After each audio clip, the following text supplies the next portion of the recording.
Hello, I'm Barralet and welcome to this Crystal Connections video where we're exploring the Winter Solstice. Now, people that have lived in harmony with nature in the past and those that do so today celebrate the cycles of the moon, the new and the full moons, and the cycles of the sun. When it comes to the sun, there are normally 8 main points in the year that we celebrate. There are the equinoxes, when the sun is over the equator, the solstices, the longest and shortest day, and the cross-quarter celebrations. These are midpoints between an equinox and a solstice. Now, of course, the winter solstice is one of these major festivals or celebrations, and it's commonly known as either the winter solstice or Yule. Now, this happens around the 22nd of December in the Northern Hemisphere and around the 22nd of June in the Southern Hemisphere, but will vary from year to year. What you'll notice is this has got the same type of energy as new moon. Obviously, when this happens, it's cold, it's dark, we have the longest night, it's very an introspective type of time. And some of the things you'll see that I discuss in this video will almost kind of feel a little bit like Christmas.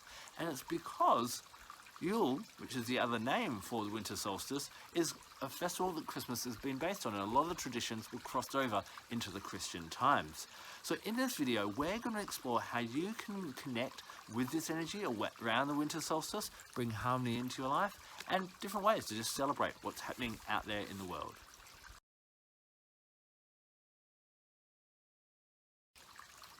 Thinking like the winter solstice is like the brand new year, because there's this new beginning happening right now, think about what kind of things you'd want to do at this time. Now, obviously, it's a very introspective time. It's cold outside. Who wants to go outside?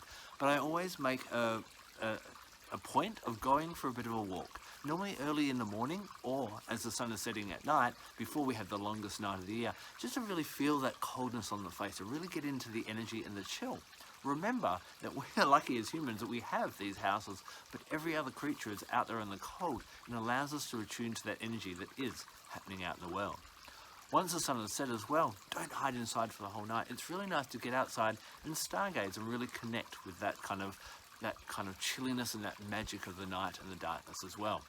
This is a great time to spend some time contemplating what you want to do. Just like a new moon, but of course the new sun or the solar is about action and goals and those types of things. So it's a great time to, just like we set a New Year's resolution, set winter solstice resolutions of what you want to achieve in the next 12 months. Even write them down, put them in an envelope and make a mention of, opening them up maybe in 6 months' time at the summer solstice, see how you're going, or at the winter solstice next year.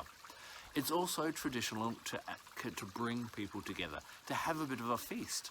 And I'm lucky, in Australia, my birthday is right near the winter solstice, so I have some friends around and we're having food, and it's traditional foods. And again, if you're trying to wonder what would be traditional foods, Christmas, which is of course a layover of Yule, is very much similar. So, nuts, carrots, broccoli, all those cold winter vegetables kind of thing, apples, oranges, caraway cakes, hibiscus tea can be traditional, spice wines and that type of thing.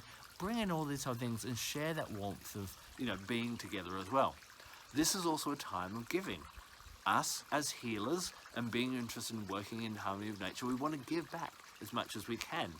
I like to put bird feeders up because this can be hard for the birds and the other animals living in our metropolitan areas or our city areas where we've taken over some of their environment, for them to find as much food as they used to. So I like to pop them out.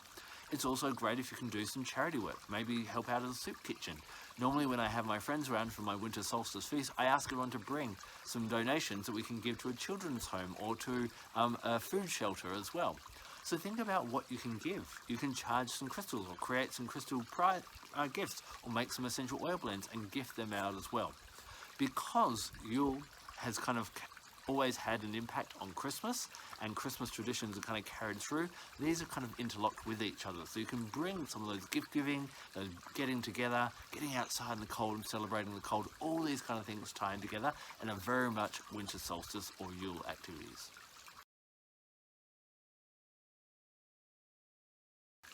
On each of these solar celebrations, I like to focus on a different chakra. Now, around the winter solstice, the nights are long, the weather's cold, and we're all inside. We don't really feel like getting out in the world, being social, or really achieving much. This is a great time of introspection, of going within. And so, the chakra that I focus on at Yule is the crown chakra. Of course, this is our connection to spirit. And this is a really great time to stop and focus and reaffirm what is our mission here on earth. Why are we here? What is our greater meaning? What is our destiny? What is our gifts to the world?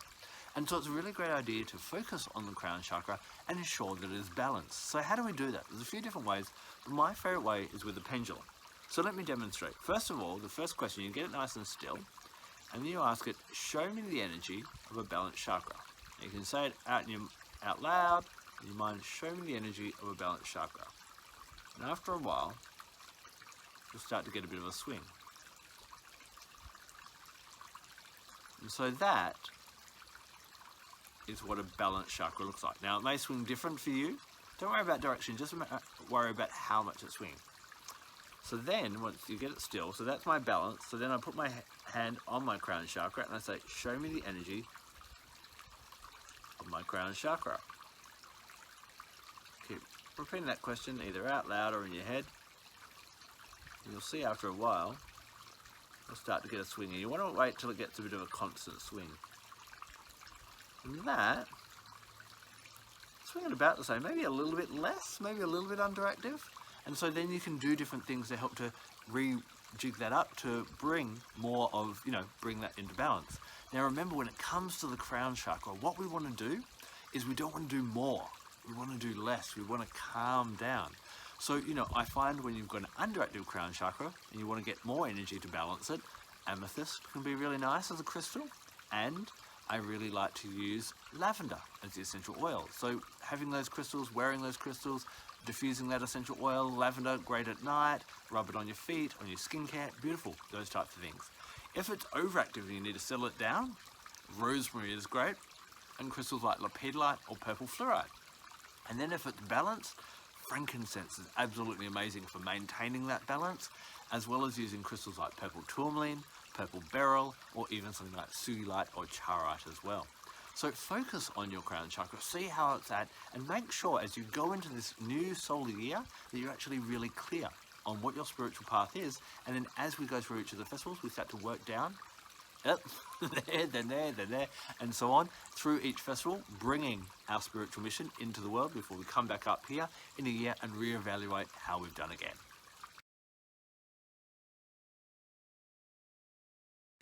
My favourite colour to work with when it comes to the winter solstice, when it comes to Yule, is violet and purple. So what are your favourite violet crystals? Surround yourself in them, get them out again. Maybe you'll find some that you've forgotten about and haven't used in a while. These crystals are really good because they focus with the crown chakra and because they also allow you to become a bit more introspective. On a spiritual level, sometimes people like to use their purple crystals for a bit of spiritual protection. And because we are inside and we're all kind of near people a little bit more, having those spiritual crystals can really help. In fact, what I find with purple crystals is not so much that they give protection, but they help us to realign with who we truly are and not get caught in the muck of other people's drama around us, because we are spending more time inside. Traditionally, people that are inside a bit more in winter tend to get colds and flus and that kind of thing, so people can feel lousy and they are getting dragged down. So grab your purple crystals up, start ascending, rising above all the muck, and ascend, and don't get caught in the drama of other people.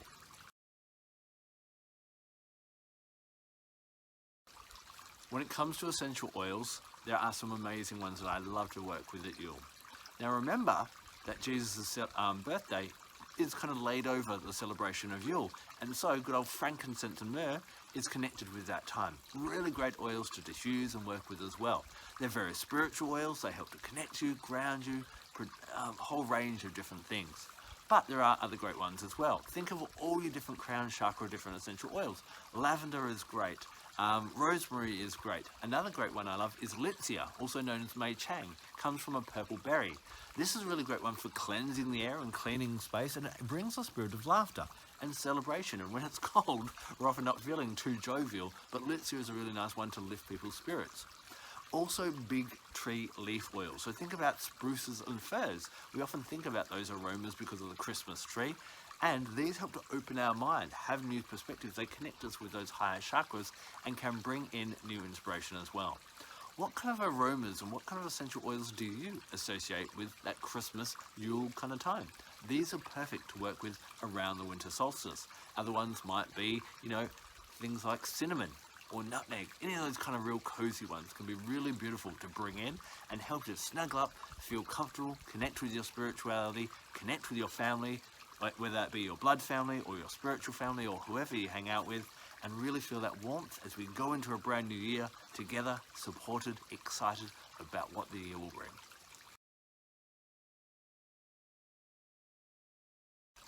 So just like we take advantage of the new moon, take advantage of the new sun or the beginning of a new solar year. Sit outside, feel the coldness of the Yule, allow that coldness to come in and affect you so that you do become more still, more quiet, more inward. As humans, we're always go, go, go, go, go, but this is the perfect time to slow down and get clear. Otherwise, we get to the end of a week, the end of a year, the end of a lifetime, and we're nowhere where we intended to be. Yule is the ideal time to do that check-in, to realign the sails, make sure you're going in the right direction, and make sure what you're doing in your life is in alignment with what you want to do. Remember that which is cold and weak never really survives through a harsh winter. So this is a great time to let go and finally rid yourself of anything that is not serving you anymore and only give energy to what is going to serve your future and allow you to shine brighter. As the sun gets stronger and brighter and the days get warmer, may you also do the same. If you do that work in Yule, then you'll find that by the time the summer solstice comes, you're radiantly shining and out there in the world making a massive impact. Thank you so much for taking the time to watch this video. And if you've got any suggestions on how you like to spend the winter solstice, I'd love to hear them in the comment section below. My name is Barralet. Blessed be.